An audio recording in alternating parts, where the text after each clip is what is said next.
नमस्कार प्रेक्षकांनो. सावळ्याची जणू सावली या मालिकेमध्ये नवनवीन असे रोज धमाकेदार व्हिडिओ आपल्या समोर येत आहेत.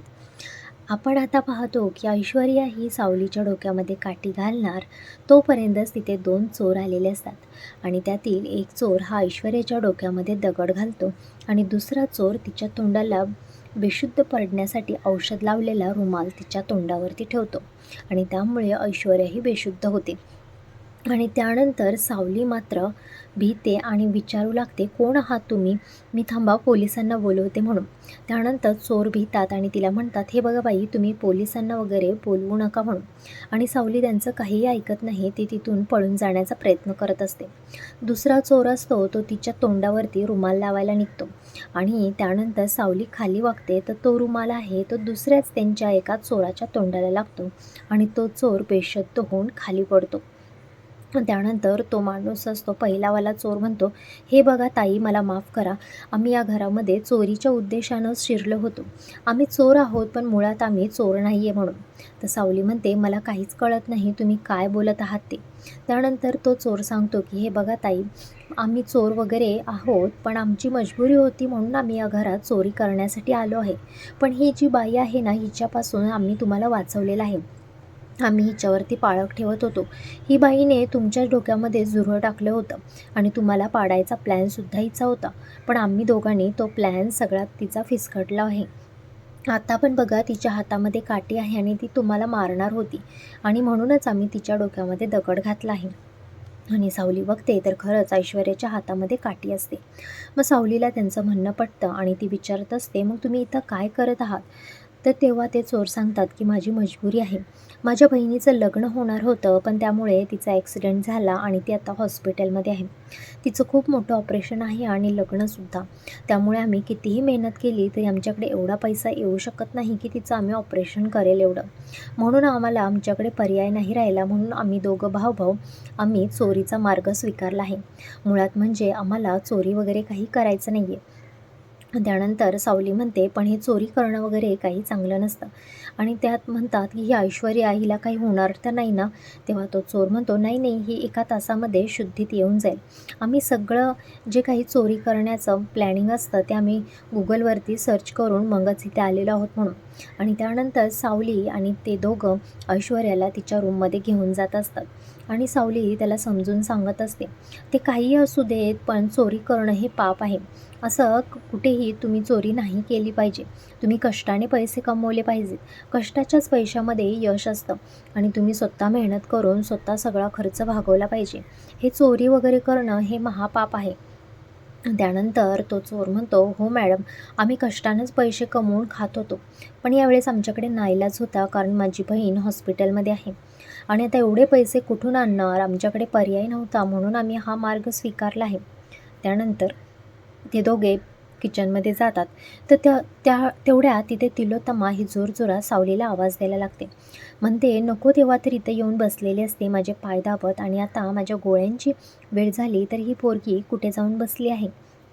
आणि तेवढ्या सावली येते आणि तिलोत्तमाला म्हणते, तर सावली तिलोत्तमाला म्हणते, काय झालं मॅडम?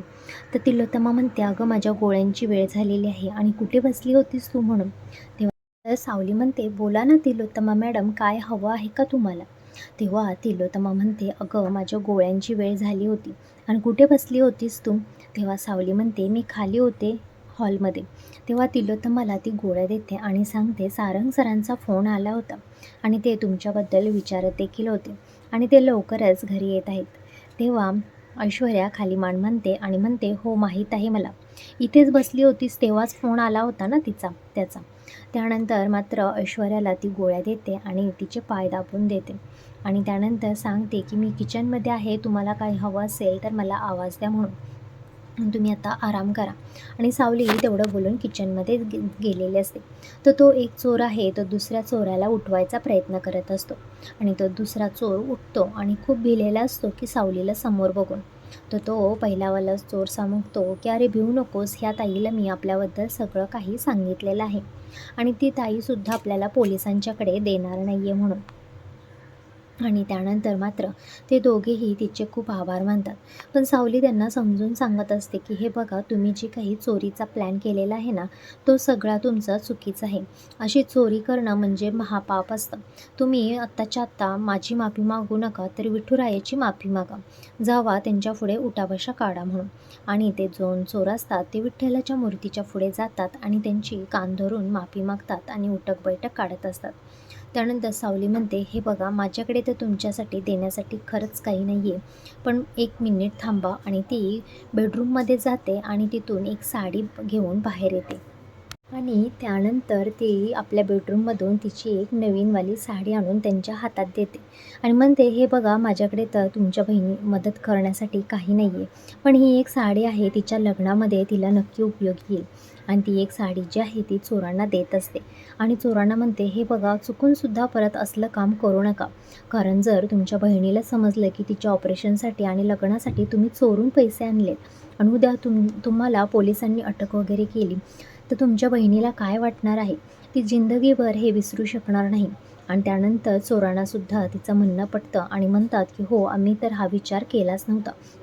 बरं झालं ताईच तू आमचे डोळे उघडलेस म्हणून."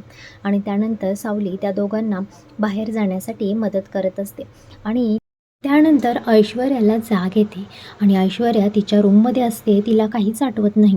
त्यानंतर ती विचार करू लागते, आपण इथे कसं आलोत म्हणून. मी तर त्या मूर्ख सावलीच्या डोक्यामध्ये काठी घालण्यासाठी गेले होते. मग मी बेडरूममध्ये कशी आले? आणि ती जाते आणि तिचा लॅपटॉप चेक करते. CCTV फुटेज चेक करते. तर तेव्हा तिला समजतं, की या घरामध्ये 2 चोर आलेत आणि त्या चोरांना पिशवी भरून सावलीने जे काही आहे ते सामान दिलेलं आहे म्हणून.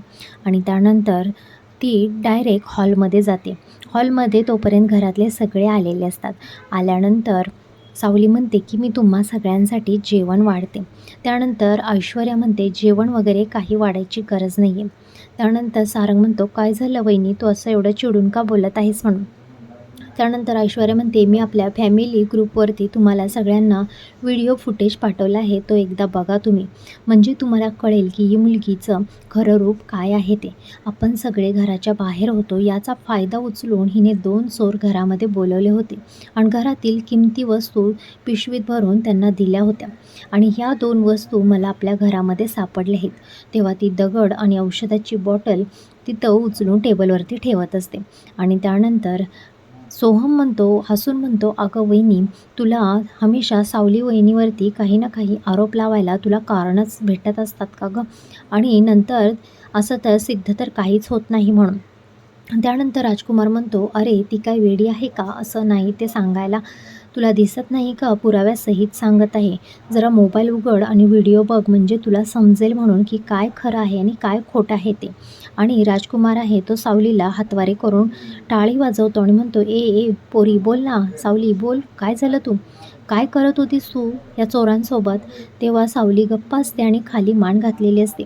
त्यानंतर ऐश्वर्या म्हणते, ती काय बोलणार आता? डोक्यामध्ये काही ना काही प्लॅनिंग करत असेल की ह्याच्यावरती आपण काय उत्तर द्यायचं म्हणून आणि प्लॅनिंग करून काही ना काही उत्तर सांगत असेल म्हणून. त्यानंतर सारंग तिला हळू आवाजात विचारतो, "सावली बोल ना, काय झालं? काय झालं हे सगळं? कोण आलं होतं घरामध्ये?" त्यानंतर तरीही सावली काहीच बोलत नाही. तिला खूप भीती वाटत असते. तेवढ्या तिथं जी आहे ती तिलोत्तमा येते आणि तिलोत्तमा म्हणते, "कोणाला अटक? काय झालं आहे नक्की?" तेव्हा अमृता तिलोत्तमाला तो व्हिडिओ दाखवत असते आणि तिलोत्तमाला सांगते, की "मॅडम, या घरामध्ये कोणीही नाही. याचा फायदा उचलून हिने आपल्या घरातील मौल्यवान वस्तू या चोरांना हवाले केल्या आहेत." आणि त्यानंतर तिलोत्तमा बघते, की ऐश्वर्यासुद्धा या घरात चोरून चोरून शिरलेली असते म्हणून. आणि त्यानंतर ती म्हणते, "ऐश्वर्या, तू का या घरामध्ये दबक्या पावलांनी येत आहेस म्हणून? आपल्याच घरामध्ये असं करताना तुला लाज नाही का वाटत म्हणून?" तेव्हा ऐश्वर्या सांगते, "अहो मॅडम, आपल्या घराचा दरवाजा उघडा होता. मला असं वाटलं की घरामध्ये कोणीतरी चोर शिरलाय म्हणून. म्हणून मी दबक्या पावलांनी आतमध्ये येत होते म्हणून." आणि त्यानंतर जे आहे ते 2 चोर असतात ते बाहेरून हे सगळं ऐकत असतात आणि त्यानंतर सावली आता काही उत्तर सांगण्याच्या मनस्थितीत नसते. कारण तिला असं वाटत असतं, जर मी खरं सांगितलं तर हे लोकं त्या चोरांना पोलिसाच्या हवाले करतील म्हणून. आणि त्यानंतर ती गप्प तिथं खाली मान घालून सगळ्यांचं सगळं काही ऐकत असते. सारंगसुद्धा तिला विचारत असतो, सावली खरं काय आहे बोल लवकर म्हणून. आणि ऐश्वर्या म्हणते, आता ही काय बोलणार, हिचा आता भिंग फुटलेला आहे, सगळं सत्य सगळ्यांसमोर आलेलं आहे ना, त्यामुळे आता काय बोलणार ही. हिला या घरावरती राज्य करायचं आहे, या घरावरती आणि पैशावरतीच हिला फक्त प्रेम आहे म्हणून. आणि म्हणूनच हिनं आज हिची संधी साधलेली आहे. घरामध्ये कोणी नाही हे ओळखून तिने घरातील मौल्यवान वस्तू गायब केल्या आहेत. आता आता काय करायचं तिलोत्तमा मॅडम तुम्हीच सांगा.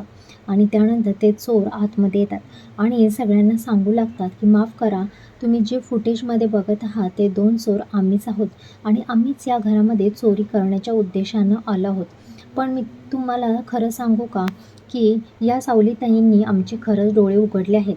आम्ही चोरी करायला आलो होतो, पण ती आमची मजबुरी होती म्हणून आलो होतो आणि त्यांनीच आम्हाला या चोरी करण्यापासून आम्हाला थांबवलेलं आहे आणि आमचे डोळे उघडलेले आहेत. नाहीतर आत्ता आमच्या अर्थाचा अनर्थ झाला असता. आम्ही जर जेलमध्ये गेलो असतो तर आमच्या घरातल्यांना बघण्यासाठी कोणीही नसतं याचा विचार आम्ही कधी केलाच नाही. आणि तेच आम्हाला सावलीताईंनी पटवून दिलेलं आहे.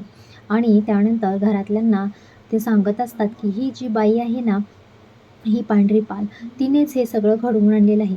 आम्ही बघत होतो की ही बाई या सावलीताईला त्रास देण्यासाठी खूप काही करत होती. आणि त्यानंतर मात्र तिलोत्तमा म्हणते मला सगळं फुटेज बघायचं आहे म्हणून. आणि सगळं फुटेज त्यांना जे आहे ते सोहम त्याच्या मोबाईलवर ते बघतो आणि तिलोत्तमा मॅडमला दाखवतो. तेव्हा तिलोत्तमाच्या समोर घरातील सगळं फुटेज येतं, किचनमधील सुद्धा फुटेज येतं की कशी ऐश्वर्या आता सावलीच्या डोक्यामध्ये झुरळ टाकत आहे आणि सावलीच्या डोक्यामध्ये ती काठी घालणार होती. आणि हे सगळं बघून ऐश्वर्याला भीती वाटत असते. आणि तिलोत्तमासुद्धा म्हणते, ऐश्वर्या मला तुझ्याकडून अशी अपेक्षा नव्हती. हे काय वागत आहेस तू? तुला कशाचा एवढा घमंड आला आहे म्हणून. आपण बाहेरच्या चोरांना तर थांबवू शकतो, पण घरातल्या चोरांना कधी थांबवू शकत नाही. आणि त्यानंतर ते चोर असतात ते सावलीची धन्यवाद देत असतात की तुम्ही आमच्या बहिणीसाठी साडी दिली म्हणून. आणि त्यानंतर ते निघालेले असतात. पण सावली रिक्वेस्ट करते आणि तिलोत्तमा मॅडमला म्हणते, मॅडम मला तुमच्याशी थोडंसं बोलायचं होतं. तुम्ही या चोरांना थोडंफार पैसे देऊ शकता का? नाही, मी तर काम करतच आहे कंपनीमध्ये. तिकडून जेव्हा माझं पेमेंट येईल ना, तेव्हा मी ते पैसे तुम्हाला रिटर्न करेन. पण प्लीज ह्यांची बहीण आता सध्या हॉस्पिटलमध्ये आहे. त्यांना पैशाची खूप गरज आहे. तुम्ही प्लीज यांना पैसे देता का म्हणून. आणि त्यानंतर तिलोत्तमा ही सोहमला सांगते आणि सोहम त्यांना आणून पैशाची मदत करत असतात आणि ते सगळेजण त्यानंतर आपण पाहतो की तिलोत्तमा ही तिला खूप बडबड करत असते आणि तिला सांगते, ऐश्वर्या तू अशी वागली आहेस ना, म्हणून तू आजपासून 8 दिवस ऑफिसमध्ये यायचं नाही.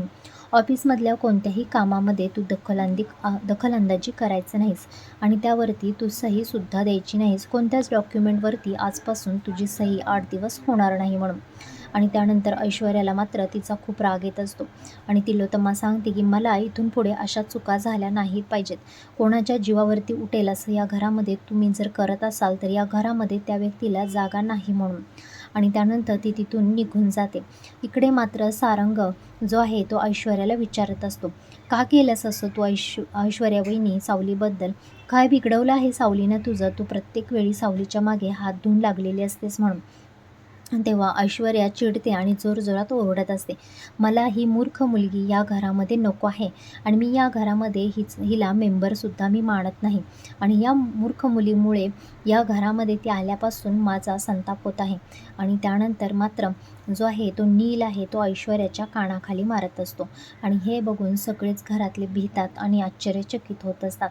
तर नील म्हणतो, ए मूर्ख बाई, तुला समजते का तू काय बोलतेस ते? जरा तुझ्या जिभेला लगाम दे म्हणून. तू कुठे उभे आहेस आणि काय बोलतेस हे तुला तरी समजते का नाही म्हणून.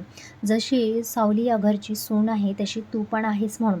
आणि मी तुला आज सांगतोय, जर इथून पुढे अशी वागलीस आणि या घरातल्या कोणालाही जर तुझ्याकडून काही त्रास झाला तर मी या घरामधून तुला हाकलून देईन आणि ते पण कायमचं म्हणून. आणि त्यानंतर नील तिथून रागाने निघून जातो. सगळे निघून गेल्यानंतर मात्र ऐश्वर्याला सगळ्यांचा आता खूप राग यायला लागलेला असतो. कारण की या सावलीमुळे नीलनी माझा अपमान केला, तिलोत्तमाने माझा अपमान केला आणि सगळ्यांसमोर माझी एवढ्या दिवसाची इज्जत आहे ती आता मिठीत मिळालेली आहे असं तिला वाटत असतं.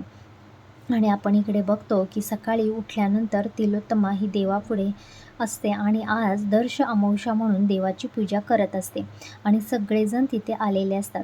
सावलीने आणि अमृताने सगळी तयारी करून ठेवलेली असते. तेव्हा तिलोत्तमा बाहेर येते आणि म्हणते, अमृता सगळी तयारी झाली आहे ना? म्हणून आज दर्श अमावस्या आहे आणि आपली परंपरेनुसार आपण मंदिरामध्ये जाऊन दिवे लावत असतो. तेव्हा अमृतासुद्धा म्हणते, हो सगळी तयारी झालेली आहे म्हणून. त्यानंतर तिथे येते ऐश्वर्या, सारंग, सोहम सगळे तयार होऊन हॉलमध्ये आलेले असतात आणि त्यानंतर ऐश्वर्या म्हणते, मॉम आपल्यासोबत ही मूर्ख मुलगी पण येणार आहे का? म्हणून. त्यावरती मात्र तिलोत्तमा तिथं काहीच बोलत नाही. पण त्यावरती जो आहे तो सोहम म्हणतो की येणार आहे का, म्हणजे बायको आहे ती माझी, ती तर माझ्यासाठी दिवे लावण्यासाठी येणारच ना. तेव्हा तिलोत्तमा म्हणते, नाही सावली या पूजेमध्ये भाग घेऊ शकत नाही. जरी सावलीशी मी काल परवा बोलले असले तरी मी तिला या घरची सून अजून देखील मानत नाही. त्यामुळे तिने या पूजेमध्ये सहभागी व्हायचं नाही आहे आणि मला ते बिलकुल आवडणार देखील नाही. त्यानंतर सारंग मॉमवरती ओरडतो आणि तिला म्हणतो, मॉम हे काय चालू आहे तुझं? अगं बायको आहे ती माझी, आता या घरातली सून आहे. त्यानंतर तिलोत्तमा म्हणत असते, आत्तापर्यंत तू तुझ्या मर्जीने केलं, मी तुला एकाही शब्दाने काहीही बोलले नाही. पण माझ्या कामामध्ये मी आता तुझी मनमानी चालू देणार नाही. मी एकदा बोलले ना ती या पूजेमध्ये नाही येणार तर नाही येणार. त्यानंतर सावली सारंगला समजून सांगत असते की जाऊ द्यात ना, मला नाही यायचं या पूजेमध्ये, मी घरीच पूजा करेन, तुम्ही जावा म्हणून. आणि त्यानंतर सारंग म्हणतो, नाही मी पण नाही जाणार या पूजेसाठी म्हणून. तेव्हा सावली समजून सांगते आणि सारंगला मनवते जाण्यासाठी. इकडे आपण बघतो की एकनाथजी आणि त्यांची बायको ही भेंदळ्यांच्या घरी येण्यासाठी एकदम घाईघाईने येत असतात. तेव्हा त्यांची बायको म्हणते, अहो असं काय झालं, एवढ्या घाईने आपण निघालेलो आहोत. तेव्हा एकनाथजी म्हणतात, चल सांगतो तुला काय झालं आहे ते. आणि तिथे गेल्यानंतर एकनाथजी घरामध्ये जातात. तर तिलोत्तमा त्यांना बघून म्हणते, तू तू इथे काय करत आहेस? तुला कोणी ह्या घरामध्ये येण्याची परमिशन दिली आहे म्हणून. त्यानंतर एकनाथजी म्हणतात, हे खरं आहे तिलोत्तमा, तुला माझ्या काही गोष्टी पटत नाही आहेत. पण तुला सांगायचं म्हणजे सारंगचा जीव धोक्यात आहे आणि आज दर्श अमावस्या आहे आणि सारंगच्या जीवाला पत्रिकेमध्ये धोका आहे म्हणून. त्यामुळे आज कोणीही घराच्या बाहेर जाऊ नका पूजा करण्यासाठी, तुम्ही आज घरीच पूजा करा. त्यानंतर तिलोत्तमा म्हणते, हां म्हणजे सावलीने सांगितलं वाटतं लगेच फोन करून तुला की मी तिला या पूजेमध्ये बाहेर घेऊन नाही निघाले म्हणून. आणि लगेच तुला पण माहीतच असेल ना मी नेणार नाही येते. त्यामुळे हे नवीन नाटक तू आता चालू केलेलं आहेस. त्यानंतर एकनाथजी म्हणतात, हे असं काहीही नाही आहे, मी जे खरं आहे ते बोलत आहे आणि तुम्हाला माझ्यावरती विश्वास ठेवावाच लागेल. सारंगच्या जीवाला धोका आहे म्हणून. आणि त्यानंतर मात्र तिलोत्तमा त्याचं काहीही ऐकत नाही आणि ती म्हणते, तू इथून आत्ताच्या आता चालता हो, मला तुझ्यावरती विश्वास नाही आहे आणि आमची ही परंपरा आहे त्यामुळे मी हे करणार आहे आणि या पूजेमध्ये सावली ही सहभागी होणार नाही आहे. त्यानंतर एकनाथजी डोक्याला असा हात लावतात आणि म्हणतात की सारंगची जी काही भाग्यरेखा आहे ती आहे म्हणजे सावली. आजपर्यंत सावलीच त्याचं रक्षण करणार आहे इथून पुढे आणि सावलीमुळेच तो बचावणार आहे. त्यामुळे सावलीला तुम्हाला पूजेमध्ये हे न्यावंच लागेल. आणि तिलोत्तमा हसते आणि म्हणते, वा किती मोठा शब्द वापरलास रे हिच्यासाठी म्हणून, भाग्यरेखा. तुला काय वाटतंय, आत्तापर्यंत सारंगवरती जेवढे संकट आले त्यातून तिनेच त्याला बाहेर काढलं आहे का म्हणून. आणि त्यानंतर तिलोत्तमा हसते आणि एकनाथला म्हणते, तू आत्ताच्या आत्ता इथून निघून जा, मला तुझ्यावरती काडीचा सुद्धा विश्वास नाही आहे म्हणून. आणि त्यानंतर एकनाथजी तिथून निघून जातात. मात्र घरातले सगळे आता पूजेसाठी मंदिरामध्ये गेलेले असतात. मंदिरामध्ये जातात आणि तिलोत्तमा अमृताला सांगत असते, अमृता तू, तारा आणि ऐश्वर्या सगळे दिव्यांची आरास करून घ्या म्हणून. आणि त्यानंतर तिलोत्तमा सांगते, ऐश्वर्या आणि ताराला सुद्धा सांग तू कशी आरास करतात ते. पण ऐश्वर्या तोंड वाकडं करून तिथे आलेली असते आणि हे मंदिरातले पुजारी बघतात आणि ऐश्वर्याला म्हणत असतात, हे बघा जर मनामध्ये भाव नसेल, श्रद्धा नसेल तर तुम्ही काम हे करू नका म्हणून, कारण त्याचा काहीच उपयोग होणार नाही म्हणून. आणि ऐश्वर्या मात्र हसून त्यांना हो म्हणत असते. आणि इकडे आपण बघतो की सगळे घरातले बाहेर गेले की एकनाथजी घरामध्ये येतात सावलीला भेटण्यासाठी आणि सावलीला म्हणतात की सावली, मी सांगतोय ते लक्षपूर्वक ऐक, सारंगच्या जीवाला धोका आहे त्यामुळे आता तुलाच काहीतरी करावं लागेल. त्यानंतर सावली खूप भिलेली असते तेव्हा एकनाथ आणि त्यांची बायको तिला समजून सांगतात, यावरती तू भिवू नकोस, यावरती मार्ग आहे, आपण तो मार्ग काढूया म्हणून. महामृत्युंजय मंत्राचा मी जप करेन सारंगच्या नावाने, पण तुलासुद्धा त्याच्यासाठी आजची जी पूजा आहे ती करावी लागणार आहे. तेव्हा सावली म्हणते, हो ठीक आहे, मी आत्ताच जाईन मंदिरामध्ये आणि त्यांच्यासाठी मी पूजा करणार आहे म्हणून. आणि सावली ही आपल्या रूममध्ये गेलेली असते.